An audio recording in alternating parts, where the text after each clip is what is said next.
Oke, hari ini kita bakal coba membongkar sebuah kode. Bukan sembarang kode, tapi kode yang tertulis di seluruh alam semesta. Sebuah bahasa universal yang dikirim oleh bintang-bintang jutaan tahun lalu, dan ya, dipantulkan juga oleh layar yang lagi Anda lihat sekarang. Pernah kepikiran nggak sih? Cahaya matahari yang masuk ke kamar Anda, warna-warni di layar ponsel, itu semua sebenarnya adalah paket informasi yang menempuh perjalanan super jauh, super cepat. Nah, pertanyaannya, siapa sih pembawa pesan ini dan rahasia apa yang dia bawa? Oke, kita mulai dari sini. Untuk bisa ngerti pesannya, kita harus kenalan dulu sama yang nganterin pesan itu.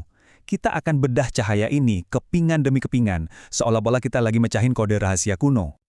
Kunci pertama buat mecahin kode ini, ya partikelnya itu sendiri. Yuk, kenalan sama si pembawa pesan, namanya foton. Anggap aja ini atomnya cahaya. Jadi, apa itu foton? Coba bayangin deh, cahaya itu bukan kayak sungai yang airnya ngalir terus-menerus, tapi lebih mirip hujan. Setiap tetes air hujannya itu, nah, itulah satu foton. Sebuah paket energi murni yang udah nggak bisa dibagi-bagi lagi. Waktu Anda lihat lampu, mata Anda itu lagi dihujani triliunan tetesan energi ini setiap detiknya. Luar biasa ya? Nah, disinilah foton ini jadi aneh banget. Dia nggak punya massa.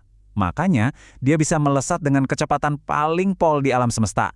Dia juga nggak punya muatan listrik, jadi mau ada medan magnet sekuat apapun, dia cuek aja. Dan yang paling gila, dia nggak pernah diam. Selalu bergerak. Bener-bener entitas yang unik. Oke, kita lanjut ke kunci kedua dari kode ini. Kecepatan. Dan ini bukan sembarang kecepatan loh, ini adalah hukum alam. Batas absolut yang nggak bisa dilanggar oleh apapun di seluruh jagat raya. Itu dia angkanya, hampir 300 juta meter per detik. Saking cepatnya, dalam satu kedipan mata, cahaya bisa keliling bumi 7,5 kali. Bahkan cahaya matahari yang kita rasain tiap pagi, itu butuh waktu sekitar 8 menit buat sampai ke sini. Kata Einstein, inilah batas kecepatan tertinggi di alam semesta. Titik, nggak ada yang bisa lebih cepat.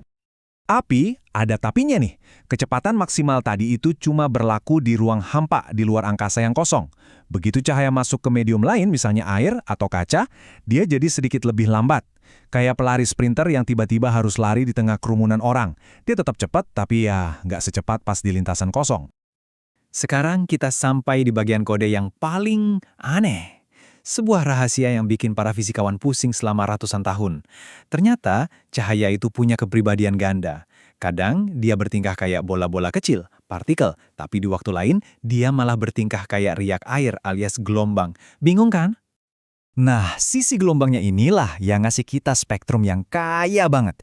Gelombang radio buat dengerin musik, microwave buat manasin makanan, cahaya yang kita lihat, sampai sinar X buat ronsen, itu semua sebenarnya cahaya. Yang bedain cuma ritme getarannya aja. Gelombang radio itu ritmenya santai, panjang. Kalau sinar gamma, ritmenya super cepat dan energinya gede banget. Jadi kuncinya ada di keseimbangan ini.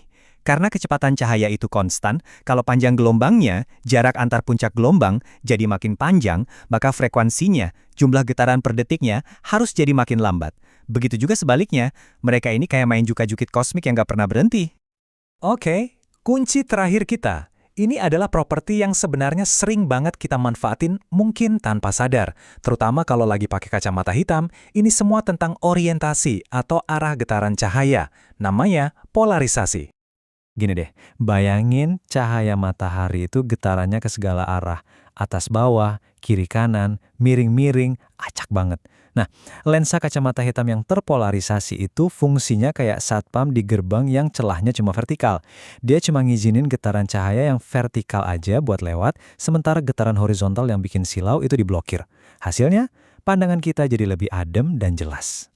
Jadi, inilah dia kode yang berhasil kita pecahkan. Ada foton, si partikel pembawa pesan. Ada kecepatannya, si batas aturan kosmik. Ada sifat gelombangnya yang menciptakan spektrum warna. Dan ada polarisasinya, orientasi getarannya yang tersembunyi. 4 pilar inilah yang membangun semua realitas visual yang kita alami setiap hari. Pada akhirnya, ngertiin cahaya ini kan baru langkah awal ya. Setiap kali kita berhasil mecahin satu kode di alam semesta, biasanya itu malah membuka pintu ke misteri-misteri lain yang jauh lebih besar. Jadi kalau ini adalah bahasanya cahaya, kita jadi harus bertanya, bahasa fundamental apa lagi yang masih ada di luar sana yang nunggu buat kita terjemahkan?